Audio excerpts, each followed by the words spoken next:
നമസ്കാരം, ഞാൻ കാശിനാഥ് ബി. ജീവചരിത്രക്കുറിപ്പ്. ശ്രീ വൈക്കം മുഹമ്മദ് ബഷീർ.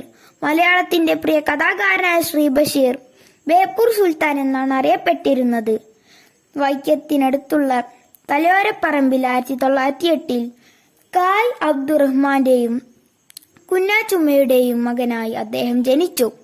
സ്വാതന്ത്ര്യ സമരങ്ങളിലും ഉപ്പു സത്യാഗ്രഹത്തിലുമെല്ലാം പങ്കെടുത്ത് അദ്ദേഹം ജയിൽ ശിക്ഷ അനുഭവിച്ചിട്ടുണ്ട്. അദ്ദേഹത്തിന്റെ ആദ്യ കൃതിയായ പ്രേമലേഖനം 1942 ജയിലിൽ വെച്ച് എഴുതിയതാണ്.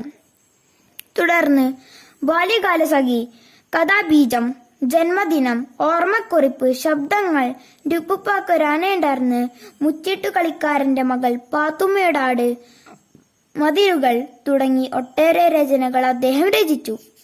ഇതിൽ മതിലുകൾ, നീലവെളിച്ചം, ബാല്യകാലസഖി തുടങ്ങിയ കൃതികൾ പിന്നീട് സിനിമകളാവുകയും ചെയ്തിട്ടുണ്ട്. ബഷീറിന്റെ ആത്മകഥയാണ് ഓർമ്മയുടെ അറകൾ. 1970 കേന്ദ്ര സാഹിത്യ അക്കാദമിയും 1981 കേരള സാഹിത്യ അക്കാദമിയും ഫെലോഷിപ്പ് നൽകി അദ്ദേഹത്തെ ആദരിച്ചു.